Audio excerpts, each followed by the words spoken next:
같이 이제 또 해보시면 되죠. 자, 5번에 그 문제를 주어져 있을 때요. 예. 거기 보면 5번 문제 3번 지문 있죠. 예, 얘도 이렇게 오양하는 선분으로 이렇게 주어져 있을 때 있죠. 여기를 우리가 중점이라고 그래요. 여기가. 그러니까 여기가 무슨 상태가 되냐면 단위 탄력적이 되고요. 이 구간 위에서는 얘가 탄력적이 되고요.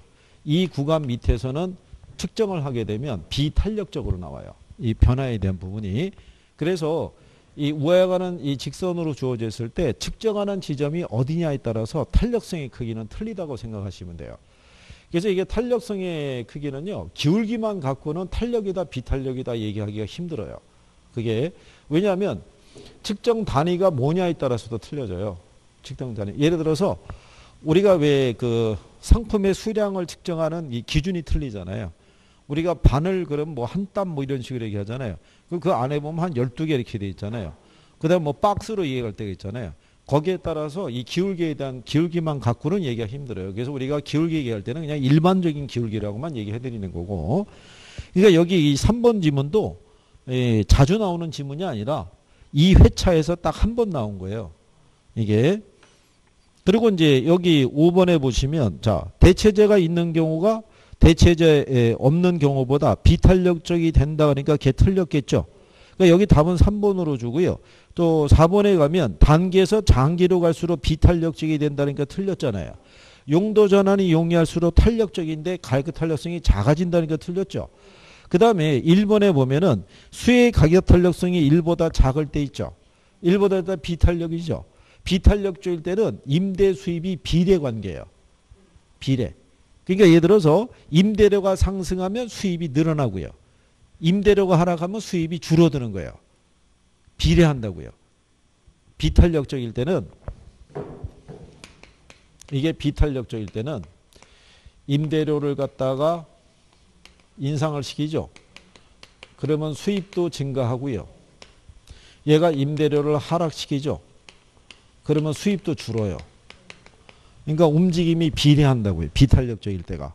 표현이. 그러니까 얘는 복잡하게 하실 필요 없이 자 거기 보시면 1보다 작을 때가 비탄력적이죠. 근데 전체 수입은 임대료가 상승함에 따라 감소한다고 그랬죠. 그럼 틀리죠. 증가해야 되죠.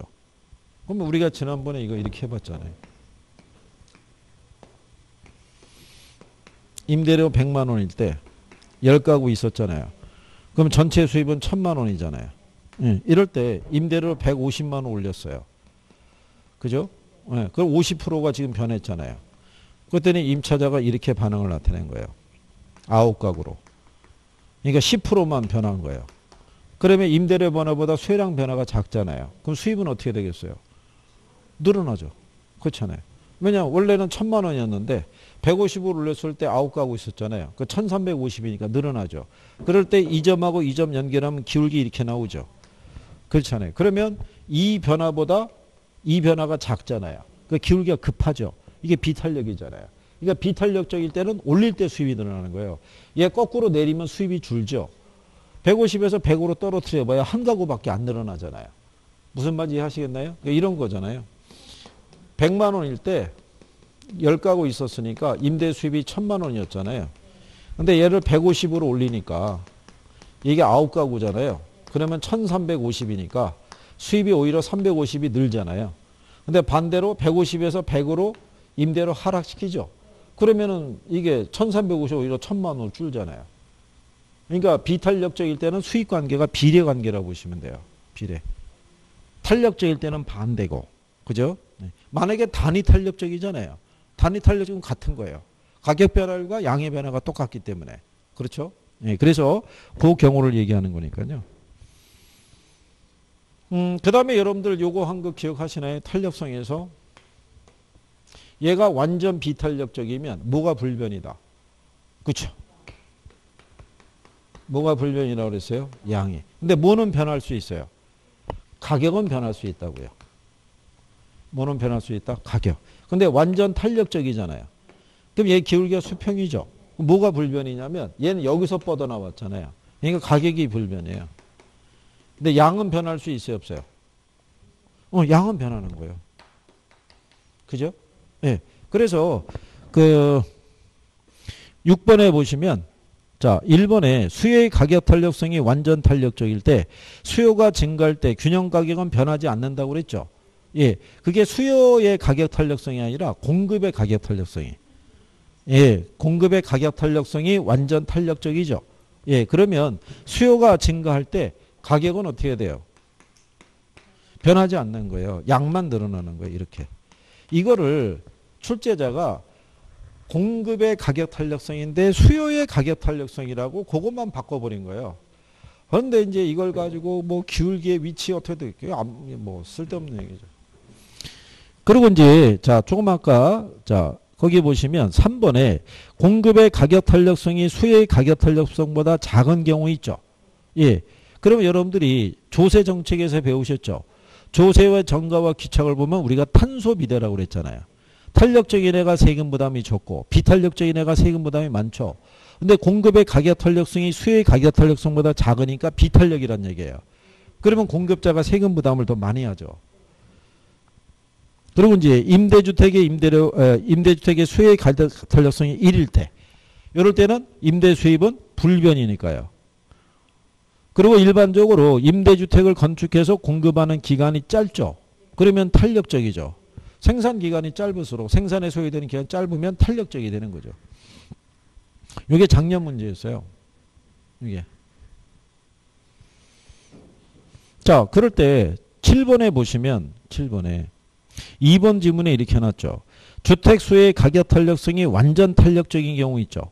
예, 완전 탄력적이면 공급이 증가하면 가격은 변하지 않고 양만 증가한다고 그랬죠. 완전 탄력적이면 뭐가 불변해요? 가격. 양은 변할 수 있잖아요. 그렇죠? 그러니까 그거는 맞는 지문이라고 할 수 있죠. 그리고 이제 거기 3번에 보면 해당 주택 가격 변화에 의한 수요량의 변화 있죠. 이건 동일한 수요 곡선상의 이동으로 나타나죠. 그리고 5번에 가면 주택 공급의 가격 탄력성은 단기에 비해서 장기에 더 크게 나타나겠죠. 그렇죠? 네, 근데 4번에 주택 수요가 증가할 때 공급이 탄력적일수록 가격이 더 크게 상승한다니까 틀렸죠. 그건 비탄력적일 때. 가만히 보면 어느 순간에 5개의 지문이 있죠. 네? 네, 이쪽에 보면 내가 모르는 지문이 별로 없어요. 읽어서. 이제 그게 좀 익숙해지는 게 필요하신 거죠. 자, 그러면 8번 있잖아요. 이 8번 문제도 이것만 물어본 거예요. 자, 여러분들이 완전 비탄력적일 때 뭐가 불변해요? 양. 완전 탄력적이면. 그러면 자, 1번 지문 보시면 공급이 가격에 대해서 완전 탄력적이죠. 근데 거기 보면 가격이 상승하고 이랬죠. 그럼 이게 틀린 거죠. 완전 탄력이면 가격이 불변해야 되는데 1번 지문에. 그 다음에 4번 지문을 가면요. 완전 비탄력적이죠. 그러면 양이 어떻게 돼요? 그렇죠. 근데 양이 증가한다니까 틀렸을 거 아니에요. 그렇죠? 근데 5번을 봤더니 공급이 가격에 대해서 완전 탄력적이죠. 근데 균형 가격이 하락하고 그랬은 게 틀렸을 거 아니에요. 그러니까 이건 무슨 요령이냐면 완전 비탄력적이라고 나오면은 양을 먼저 보시는 거예요. 근데 양이 변했다 그러면 걔는 틀린 거고 완전 탄력적이라 나오면 가격을 보는 거예요. 가격이 변했다 그러면 걔는 틀린 거예요. 그죠?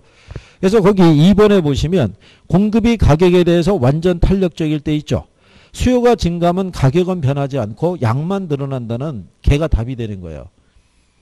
근데 3번을 봤더니 완전 비탄력적일 때 있죠. 수요가 증가하면 가격은 어떻게 돼요?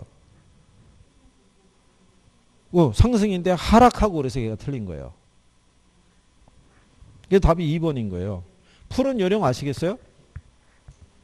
무슨 얘기냐면 완전 비탄력적이라고 뭐냐면 이거를 살펴보란 얘기예요. 양을 먼저. 근데 완전 탄력적이라면 가격을 보란 얘기예요. 얘가 불변해야 되는데 가격이 상승 하락 그러면 걔는 틀린 거예요. 근데 완전 비탄력적이라는데 양이 증가 감소 그러면 얘는 틀린 거라고요. 출제자가 근데 이것도 이 배열도 이때 한 번만 주고 안 나왔어요. 이 배열은 더 이상은. 왜 안 나오냐면 5개로 이렇게 해놓잖아요. 5개로. 그러면 이게 잘 모르는 학생들은 이거 그림 그리려고 그런다고요. 막 선으로. 시간 많이 걸리고 그죠? 예. 자, 그 다음에 이제 9번에 보면요. 다음 중에 가로 안이 올바르게 묶인 걸 물어봤죠. 근데 조건을 보셔야 되는 게 중간점을 이용해서 계산한 탄력성이에요. 중간점. 예. 그러니까 중간점을 이용해서 계산한 탄력성은요.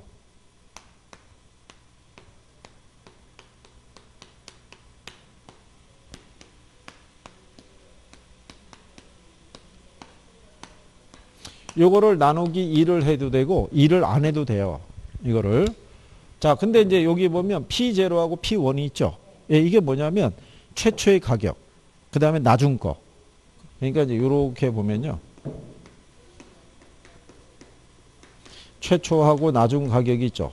변화된 거. 분의 이 변화분을 얘기하는 거예요. 가격의 변화분.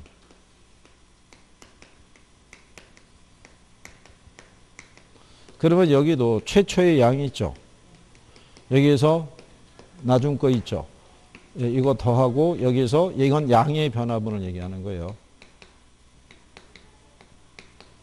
그리고서 얘는 나누기 2를 해도 되고요. 2를 안 해도 돼요. 근데 이거 숫자를 다 준다 안 준다? 다 줘요.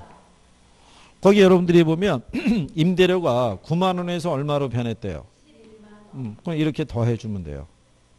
그 다음에 9만 원에서 11만 원으로 변하면 변화분이 얼마겠어요? 2만 원. 양이 얼마? 108에서 얼마로? 92로 바뀐 거죠. 예, 그럼 이 변화가 16이에요. 그죠? 그러면 얘 그냥 계산하죠. 그럼 얘가 20분의 2예요. 그죠? 얘는 200분의 16이에요. 그러면 얘를 나누기 2를 해도 되고 2를 하지 않아도 돼요. 이 상태에서 만약에 나누기 2 하죠. 예, 그러면 얘는 얼마 나오겠어요? 얘는 10분의 1.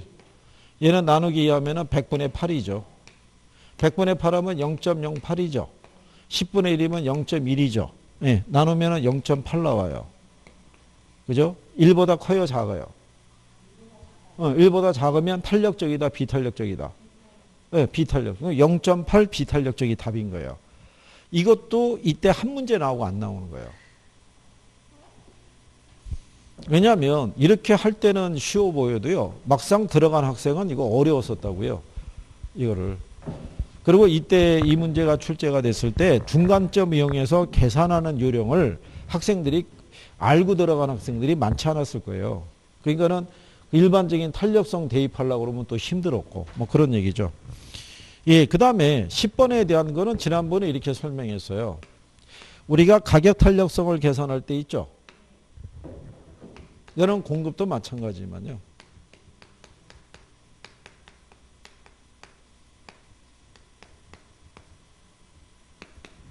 여기가 가격 변화율이고요. 여기가 뭐예요? 예, 수혜량의 변화율인데 자, 여기서 우리가 수혜량의 변화율을 계산할 때는 곱해서 올라가면 돼요. 그죠? 반대로 가격의 변화율을 구하려고 그러면 나눠서 계산하면 돼요. 그러니까 얘만 계산할 때만 곱하는 거고 나머지는 다 나눠서 계산하면 돼요. 탄력성 계산하는 것도 수혜량의 변화율을 가격의 변화율로 나누면 얘를 구할 수 있다고 그랬어요. 그래서 거기 10번에 보시면 어느 부동산의 가격이 몇 프로 하락했대요. 근데 수혜량이 몇 프로가? 그러면 탄력성이 얼마냐를 물어봤잖아요. 그러면 나누면 되죠. 7을 5로 나누면 1.4 이렇게 나오죠. 간단한 거죠. 이렇게. 그죠? 네. 자, 그 다음에 그 11번에 보시면요. 최근에 부동산 시장에서 소형 아파트의 임대료가 10% 상승함에 따라 소형 아파트의 임대 수요량은 5% 감소한 반면에 오피스텔의 임대 수요는 7% 증가했다. 이때 소형 아파트 수의 가격 탄력성을 물어봤죠. 예, 근데 거기 문제 보시면 소형 아파트의 임대료가 몇 프로 상승했대요. 그랬더니 수요량이 몇 프로가 줄었대요.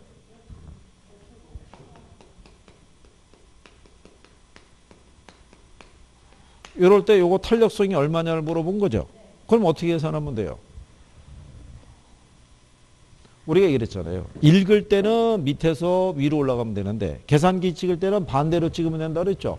5 찍고 10 찍으면 0.5 줘요. 그렇죠? 거의 10분의 5면 0.5라고요. 0.5라는 건 탄력적이에요, 비탄력적이에요? 1보다 작으니까 비탄력이지. 그죠?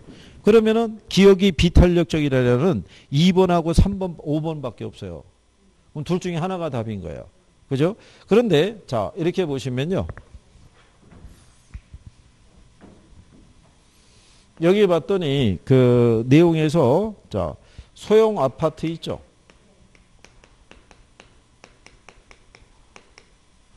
임대료가 이렇게 상승했더니 오피스텔이 있죠. 이의 수요량이 몇 프로가? 7%가 증가했다고 해놨죠. 이렇게. 그렇죠? 자, 아까 뭐라고 그랬냐면 한 재화의 가격이 상승할 때 가격과 소비가 같은 방향으로 가면 대체제. 그러니까 비탄력적하고 대체제 찾으니까 답이 5번이겠죠. 이게 교차 탄력성이에요. 그러니까 교차 탄력성이라는 건요. 해당 재화의 가격과 소비에 영향을 준 애가 관련 재화라고요. 관련 재화의 가격의 변함에 따라 해당 재화의 가격과 소비가 어떻게 변하는지를 측정하는 게 교차 탄력성이라고요. 그렇죠? 예. 그러니까 이렇게 같이 가면, 예. 그러니까 이런 거예요. X의 가격이 뭐 할 때? 상승할 때 Y의 수요량이 증가했죠? 그러면 대체제예요. 예? X, Y가 틀리니까.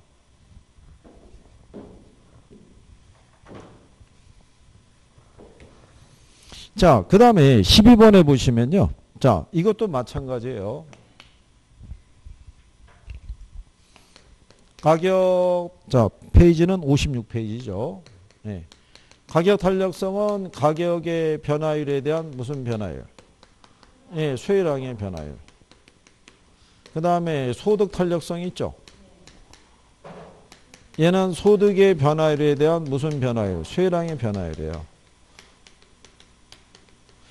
근데 여기서 12번의 문제를 보시면 A 부동산 수요량의 전체 변화를 물어봤죠. 결국 얘 구하라는, 얘들 구하라는 거잖아요. 얘들 구할 때는 다 곱하면 돼요. 그러면 거기 보면 다 주어져 있어요. 가격 탄력성이 얼마? 소득 탄력성이. 근데 가격이 몇 프로? 소득이? 그러면 2 곱하기 0.9 하면요. 그럼 얘가 1.8이 늘었겠어요? 줄었겠어요? 줄었겠죠. 가격은? 네, 수요 법칙이니까 반비례하니까. 소득이 자 4%를 때 얘가 0.5죠. 그럼 수요량이 어떻게 돼요? 2%가 늘어나죠. 여기 왜 늘어나겠어요? 에? 얘가 0보다 크잖아요. 그러니까 얘가 정상제라는 거예요. 무슨 제와? 정상제. 그래서 거기 보면 A 부동산이 정상제 이렇게 주어졌잖아요.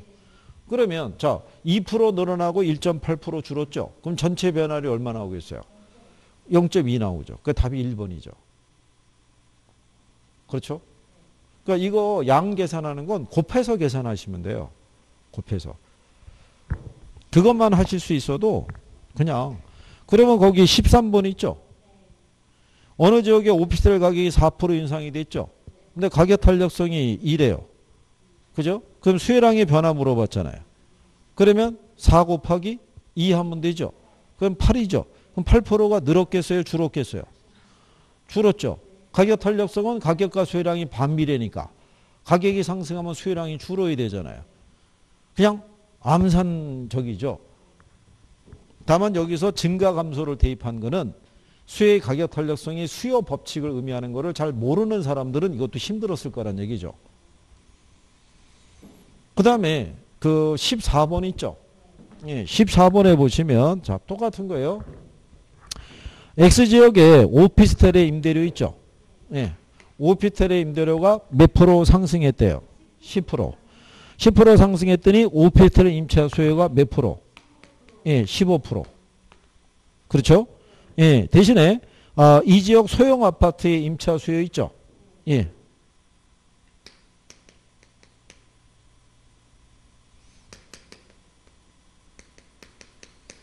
예, 소형 아파트의 임차 수요가 몇 프로 증가했대요? 5%. 그렇죠?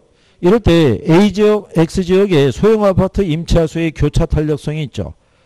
그 다음에 소형 아파트하고 오피스텔의 관계를 물어봤잖아요. 근데 여러분들이 보면 교차 탄력성이 있죠. 얘가 몇 프로 상승했을 때 임대료가 얘가 몇 프로 늘어났대요?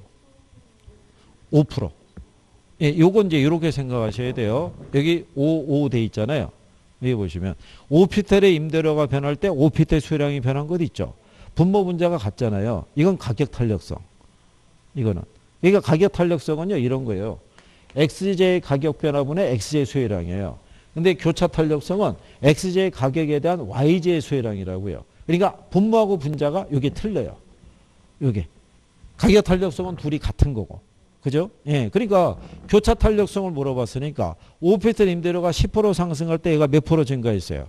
5%. 그럼 요거 계산하면 어떻게 돼요? 그렇죠? 5 찍고 10 찍으면은 0.5 나오죠. 그러면 지문에 보시면 0.5가 딱 둘이 있어요. 3번하고 4번이 있어요.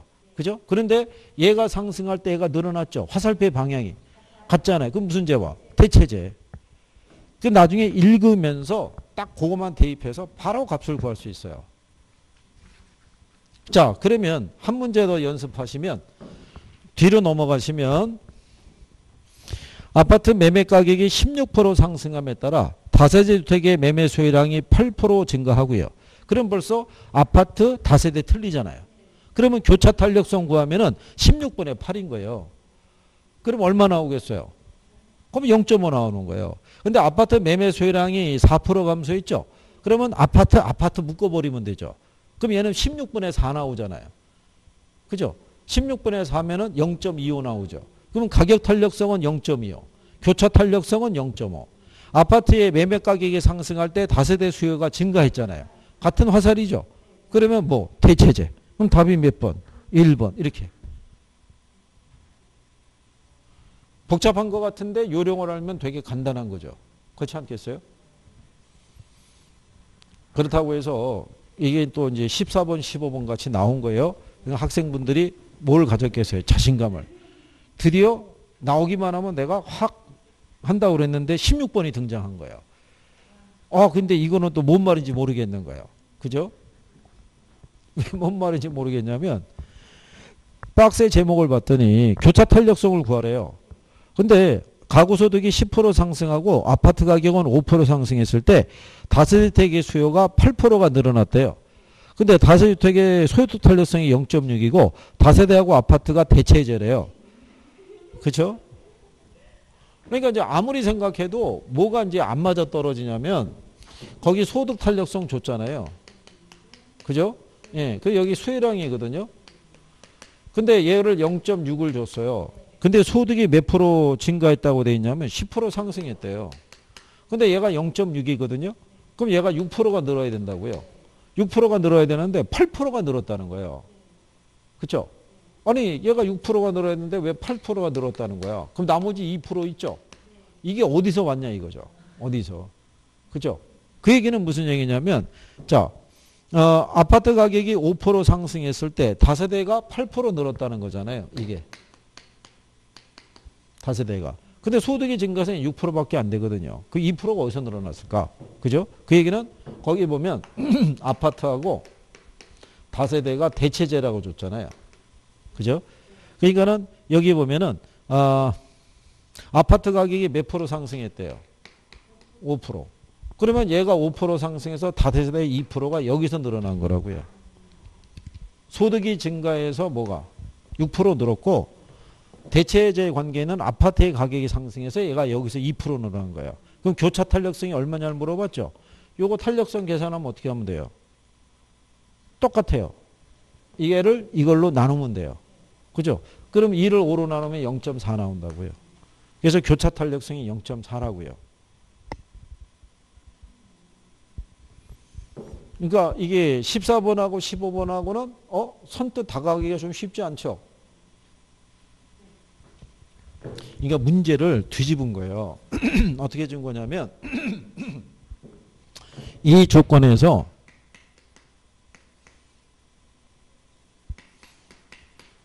아파트 가격이 몇 프로 상승하고요.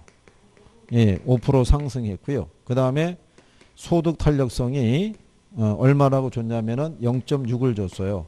예, 그리고 준 상태에서 얘가 5%. 그죠? 그리고 소득은 몇 프로 증가했다고? 10%. 그죠? 이 상태에서 다세대의 수요량이 몇 프로 증가했다고 준 거예요? 8%. 이때 교차 탄력성을 물어본 거예요. 근데 사람들은 이것만 먼저 대입한 거예요. 요것만. 요것만 계산했더니 6% 나오는 거예요. 그죠? 근데 8% 늘었다는 거예요. 그럴 때 이거를 생각해야 된다고요. 얘가 상승했기 때문에 아파트하고 뭐하고 다세대가 대체제라고 그랬잖아요. 근데 얘 가격이 상승할 때 대체제니까 이 수요량이 늘어날 거라고요. 그죠? 그러면 여기서 2%가 여기서 늘어났다는 얘기잖아요. 그럼 5분의 2 계산하면 0.4. 그래서 교차 탄력성 계산하라고 준 건데 이게 막상 박스로 들어가서 문제가 나올 때는 이거를 구하기가 조금 힘들었을 거란 얘기죠. 그러니까 이것도 하나의 시험 운이라고 할 수 있어요. 14번하고 15번 정도로 나왔을 때 들어간 양반이 있고 지금 같은 경우로 나온 것도 있고 근데 또 얘가 이렇게 나오더라도 다른 거는 또 쉽게 줄 수도 있어요. 자, 그러면 17번 있죠. 어느 지역의 오피스텔의 수요에 대한 가격 탄력성이 0.6이고요. 소득 탄력성이 0.5예요. 오피스텔의 가격이 5% 상승함과 동시에 소득이 변해서 전체 수요량이 1% 감소했다면 이때 소득의 변화율을 물어봤죠. 예, 이것도 이제 무슨 얘기냐면 이런 거죠. 거기 보면은 가격 탄력성이 있죠. 예, 여기는 이제 오피스텔에 대한 그리고 이제 소득 탄력성이 있죠. 소득의 변화에 따른 이제 소유량의 변화율이 됐을 때 거기 보시면 가격 탄력성은 얼마 줬어요? 0.6. 소득 탄력성은 얼마? 0.5 줬어요. 근데 오피스텔의 가격이 몇 프로 상승했대요? 5%. 그러면 얘가 5% 상승하면요. 여기 있는 수요량은 어떻게 돼요? 어? 수요량은 늘었겠어요? 줄었겠어요? 줄어야 되죠. 가격과 수요량은 반비례니까. 근데 얼마나 줄었냐는 것은 여기다가 얘 곱하면 되죠. 그렇죠? 5 곱하기 0.6 하면 3%가 줄어야 되는데 여기서 이 소득이 증가해서 줄어든 수요량이 1%밖에 안 된대요. 1%만. 그러면 여기서 소득이 증가해서 여기서 수요량이 2%가 늘어야 돼요. 그렇잖아요? 그래야지만 3에서 2를 빼야 1%잖아요. 그러면은 얘가 여기서 2%가 늘어나기 위해서는 이게 과연 몇 프로 변했냐를 물어본 거예요. 그럼 얘 계산할 때 어떻게 하면 된다 그랬어요? 이거.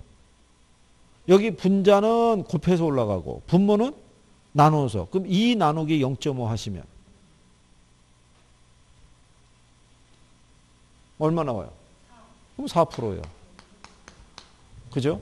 네. 그래서 소득이 몇 프로 증가했다는 거예요? 4%. 그래서 답이 4번이에요. 자, 항상 그거 잊지 마시면 돼요. 분자 계산할 때는 곱해서 올라가고 나머지 애들은 다 나눠서 계산하는 거야. 네? 목하고 분모는 다 나눠서. 네. 아닌데 이게 왜 또 간단한 구성이 되냐면요.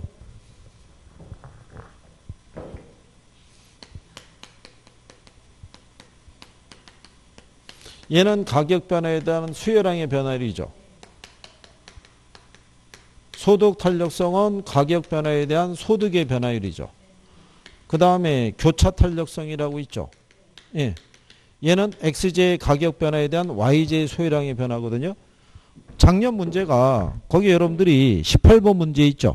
예. 거기 보면 가격 탄력성을 얼마를 줬어요? 얘 0.4 줬죠. 얘 0.2 줬어요. 그죠? 그럴 때 여기 있는 여기 있는 소득이죠. 예, 소득. 소득에 따른 이게 소요량이 변하니까 이거 전부 다 3% 줬다고요. 그죠? 예. 그러면 여기 양 변화되는 거 어떻게 하면 돼요? 그렇죠. 곱하니까 3 곱하기 0.6 하면 그럼 얘는 1.8%가 늘었겠어요? 줄었겠어요? 얘가 상승했으니까 얘는 줄어야 되잖아요. 반대니까. 소득이 3% 늘을 때 얘가 0.4죠. 그럼 얘 정상제니까 얼마? 1.2%가 어떻게 돼요? 증가해야 되잖아요. 그죠? 얘는 3 곱하기 0.2죠. 그럼 얼마? 0.6% 나올 거야. 0.6%가 늘어야 되잖아요. 그러면 자, 얘 1.8% 줄었죠. 1.2하고 0.6 합하면 1.8%가 늘은 거 아니에요. 그럼 전체 변화가 없죠. 그렇죠? 네. 이거 계산하는 이거 할 줄 아는 사람은 암산 수준으로 막 했겠죠. 그렇잖아요. 그것만. 이거는 뭐 덧셈 뺄셈 문제밖에 안 되잖아요. 이거. 이렇게 해서 또 대입해서 풀 수 있는 내용이니까요.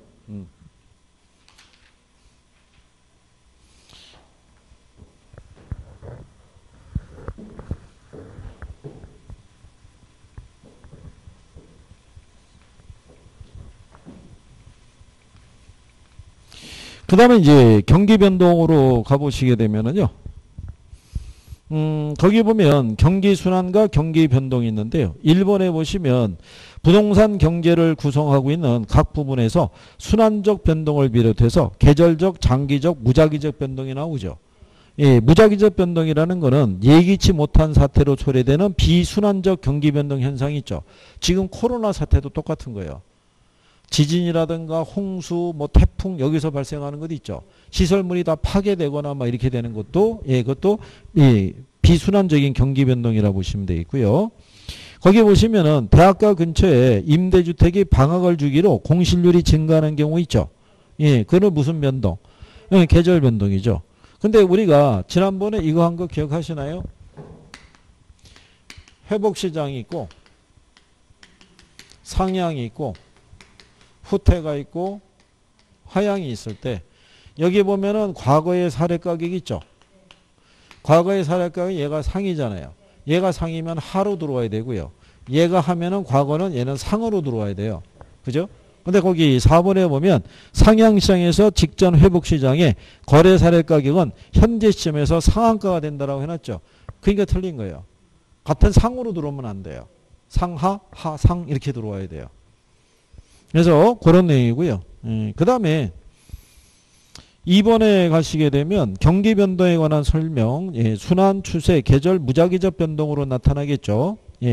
그 다음에 부동산 경기는요, 일반 경기 변동처럼 상승과 하강을 반복해서 변하는 걸 우리가 경기 변동이라고 그래요. 근데 부동산 경기는 일반 경기와 다르게 일정한 주기와 동일한 진폭으로 규칙적, 안정적으로 반복되고 순환된다는 게 틀린 거예요. 불규칙적이에요. 순환 국면이 뚜렷하질 않아요. 우리나라도 한 10년 주기설이라는 게 힘을 받는데 10년마다 이 사이클이 변한다고 그래요. 근데 그 주기의 길이나 진폭이나 다 틀리다는 얘기예요. 그죠? 2008년도에는 세계적인 금융위기가 들어닥친 거였어요. 그때 우리나라도 심각한 경제상의 불황을 겪었던 건데 이번에 코로나하고는 또 비견될 게 아닌 거예요. 이건 너무나 엄청난 거예요. 예전에 경기가 침체가 됐더라도 국제 간의 교육은 있었다고요. 통제되는 않았으니까. 지금은 통제되잖아요. 오죽했으면 공기의 질이 틀려진다고 그러겠어요.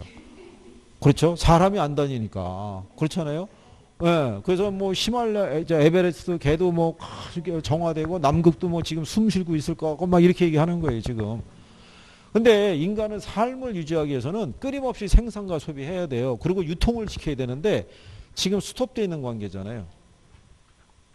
참 대단한 거죠. 그죠? 자, 그런 내용이고요. 그래서 이제 주로 얘네가 일단 축이에요. 얘네를. 그래서 제가 적어 드릴 때 보면은 과거의 사례 가격 적어 드리죠. 그 다음에 부동산 전문 활동에서는 매도자, 매수자 중에서 누구 중시하냐고 그랬잖아요. 근데 이것도 이렇게 생각하면 돼요. 경기가 좋아지죠. 매도자, 매수자 중에서 누가? 얘가 시장 주도하는 거예요. 경기가 안 좋으면 매수자가 시장을 주도하는 거예요. 이게 경기 변동은 틀릴 일도 별로 없어요. 여기는. 그죠? 왜냐하면 거기 3번 문제 가시면 경기 변동의 4가지 국면 나타냈죠. 회복 기간은 A 주도 시장이라고 그랬죠. 그럼 매도자일 거 아니에요. 그렇죠? 그러면 경기가 좋을 때 건축 허가 신청 건수는 늘어나겠죠. 그리고 공실률은 어떻게 해야 돼요? 줄어들 거 아니에요. 거래가 늘어나니까. 그렇겠죠? 그러면 A가 매도자가 되고요. B는 증가할 것이고 C는 감소하겠죠. 그리고 쭉 가다가 D가 나오죠. 후퇴기로 들어가면 매수자가 시장을 주도할 거 아니에요. 그럼 1번이 답이겠죠. 갖다가 채워넣는 거니까. 복잡한 내용이 아니겠죠. 그렇죠. 그 다음에 4번에 가게 되면요. 거기 2번에 보면 총부채 상환 비율 있죠. 이거 규제하는 거는 정부만 할 수 있는 거예요. 정책 당국에서. 그러니까 이거는 불규칙 변동으로 보는 거예요. 무작위적 변동. 예. 그 다음에 이제 거기 3번에 보면 부동산 경기는 각 주기별 순환 국면 기간이 일정치 않은 경향을 나타내고요. 1번에 보면 부동산 경기는 지역 경기예요. 그래서 같은 도시라도요, 이 도시별로 다르게 나타날 수 있고요. 같은 도시라도 도시 안의 지역에 따라 다른 변동이 나올 수 있어요. 그러니까 예를 들어서 충남이 있잖아요. 대전광역시도 있고 모두 있다. 세종. 근데 대전도 이 안에 들어가면요. 동구, 서구, 중구 뭐 이렇게 쭉 나눠지잖아요. 그중에 얘만 경기가 좋고 나머지는 경기가 안 좋을 수도 있다고요. 그래서 같은 이 도시에 따라서 틀려지고 도시 안에서도 지역에 따라 또 틀려진다는 거예요. 그래서 그런 내용이라고 보시면 되겠고요. 그래서 거기 이제 틀린 게 거기 보시면 4번에 봄, 가을에 반복적인 주택거래 건수 증가 있죠. 이건 계절 변동이죠. 예, 근데 추세 변동이라니까 틀렸다는 얘기죠. 추세 변동은 장기적 변동이라고 그랬죠. 50년을 주기로 해서 예, 경제 성장이나 인구의 변화 등으로 나타나는 거. 근데 이제 5번 문제 보시면 경기 변동 있죠. 예, 여기 보면 다 뭐 물어본 거예요. 과거의 사례 가격 있잖아요. 그렇죠? 예, 거기 보시면 2번에 상향시장 있죠. 직전 국면의 거래 사례 가격은 현재 시점에서 새로운 거래 가격의 뭐 예, 상위, 걔가 답이죠. 벌써 두 번이나 나온 거죠. 그래서 제가 강의할 때 이거 얘기하는 거예요. 상일 때 하가 돼야 되고 하일 때는 상이 들어와야 된다고. 혹시 지문이 떨어지면 그거 두 가지를 비교해 보라는 거예요. 그렇죠? 그래서 출제자가 이것도 답을 2번으로 조금 앞에 당겨서 준 거예요. 일일이 보려고 그러면 이거 시간 많이 걸리죠. 그러니까 문제 푸는 요령이라고 보시면 돼요. 근데 뒷페이지 넘어가 보시면 자, 여기는 두 가지 다 물어본 거죠. 자, 하향시장은 매수자 중시되죠. 과거의 거래 사례 가격은 상이 들어오니까 맞는 거겠죠. 상향은 매도자 중시되죠. 과거의 거래 사례 가격은 하가 들어오니까 얘 맞는 거죠. 자, 회복은 매도자가 중시가 되죠. 과거의 거래 사례 가격은 새로운 거래의 기준이 되거나 하한이 되겠죠. 근데 후퇴잖아요. 후퇴니까 과거의 사례 가격은 지금 보면 어떻게 해야 돼요? 상이 된다고요. 이렇게 되잖아요. 요거는 또 이렇게 생각하시면 돼요. 자, 여러분이 경기가 이렇게 올라가죠. 예, 올라가면 여기가 회복시장이라고 보고 여기가 상향시장이라고 봤을 때 이전에 거래된 애들은 지금보다 다 싸게 거래된 애들이에요. 경기가 계속 올라가는 추세니까. 근데 경기가 후퇴하죠. 경기가 후퇴하고 얘가 하향 국면을 갔을 때 이전에 거래된 애들은 다 지금보다 비싸게 거래된 애들이라고요. 무슨 말인지 아시겠죠? 예, 그래서 그 요령만 갖고 계시면 5번이 답이 된다는 걸 알 수 있죠. 후퇴인데 과거의 사례 가격이 하한이 된다 그러면 당연히 틀릴 거 아니에요. 그리고 이제 7번에 보시면 이런 거죠. 부동산 경기의 특징 중에 하나가 일반 경기에 비해서 주기가 길죠. 일반 경기에 비해서 진폭이 크죠. 거기 7번에 3번 보면 일반 경기 변동에 비해 정점과 저점 간의 진폭이 작다 그랬잖아요. 틀리죠. 근데 5번에 봤더니 상향에서 직전 회복 국면의 거래 사례 가격은 새로운 거래 가격의 하한이 되겠죠. 참 잘 들어오죠. 그렇잖아요. 왜냐하면 여기 문제 구성을 더 들어가면 어렵고요. 제한된 안에서 써야 되니까 그렇게 나오는 거예요. 그리고 8번은 뭐 이게 이제 불황하고 물가 상승이 동시에 나타나는 것도 있죠. 예, 그걸 우리가 뭐라고 얘기한다. 복합 불황이라고 그래서요. 예, 그걸 스태그플레이션이라고 얘기를 해요. 이 부동산 쪽에서는 안 좋은 게 디플레 얘기를 해요. 예, 경기는 안 좋고 자산 가치가 떨어질 때 있죠. 특히 부동산에 치명적이죠. 이게. 근데 우리가 솔직히 디플레가 발생하는지 인플레가 발생하는지는 초기 단계에서는 몰라요. 우리가 그 중심에 있을 때 알게 돼요. 중심에 있을 때. 그래서 옛날에 왜 IMF 터졌을 때 있잖아요. 물론 그때 그 엠버거라고 그래가지고 그 정부에서 기자단에게 그걸 이제 언론 이제 보도 통제해달라고 부탁은 했지만 그때 나중에 IMF 지나고 한 10년 지나고 난 다음에 그때 당시에 경제 그 담당했던 기자가 반성문 비슷하게 기고를 했어요. 그렇게 했어도 얘기는 했어야 되는 건데 정부에 때문에 엠버거 해갖고 이제 보도 통제가 되니까 발표가 안 난 거예요. 그 사람들은 뭔가 바닥에서는 계속 부도나고 난리가 난 거예요. 역대 최고의 부도율 막 이렇게 나는데 뭔가 조짐은 이상한데 뭔지를 모르겠는 거죠. 일반인들은. 그러다가 이제 결국 땅 터진 거죠. IMF로 가겠다고. IMF로 갔다는 건 이제 국가 부도였다는 얘기잖아요. 그러니까 그게 그러니까 무슨 문제가 되냐면 국가 부도가 이제 글로 갈 거라고 얘기한 거예요. 실제로 IMF 구제금융을 받은 게 아니라 글로 갈 수도 있다라고 이렇게 얘기했잖아요. 그 순간에 여기 다니는 차가 확 줄은 거예요. 가기도 전에. 예. 그 다음에 간담이 있죠. 간 다음에 조금 기다려봤더니 별 이상 없는 것 같거든요. 그러니까 또 다시 쌩쌩 다니는 거예요. 그게 무슨 얘기냐면 그때 거기에 영향을 받아서 실직하거나 이런 사람들은 체감 경기가 무지하게 안 좋은 거죠. 그렇잖아요. 근데 이제 그거랑 관계없이 고용이 안정이 이런 쪽에 있는 사람들은 뭐 평상시에 월급 받고 뭐 쓰는 거 쓰고 뭐 이렇게 하다니까 그냥 무감각하게 또 넘어간 거예요. 그게. 그러니까 어쨌든 참 뭐 그렇다는 얘기죠. 자, 예, 근데 이제 그 밑에 가면은 문제 9번이 있죠. 가만히 보시면 자, 1번에 부동산 경기는 지역별로 다르게 변동할 수 있죠. 같은 지역에서도 부분 시장에 따라 다른 변동 양상을 보일 수가 있죠. 주거용이냐 상업용이 또 틀리다는 얘기죠. 그때 거기 보면은 자 4번에 부동산 경기가 상승 국면일 때 직전에 거래된 거래 사례 가격은 현재점에서 새로운 거래 가격에 한이 되는 경향이 있다라고 또 등장하죠. 예, 이런 뭐 거의 단골이라고 보시면 되죠. 근데 이제 3번을 봤더니 부동산 경기와 일반 경기는 동일한 주기와 진폭으로 규칙적 반복적으로 순환된다는 게 틀렸을 거 아니에요. 지극히 상식적으로도 접근이 가능하죠. 그렇죠? 예, 그래서 여기에 대한 내용까지 일단 해보신 거죠. 잠깐 쉬었다가 거미집 모형하고 시작문 하고 마무리하시죠.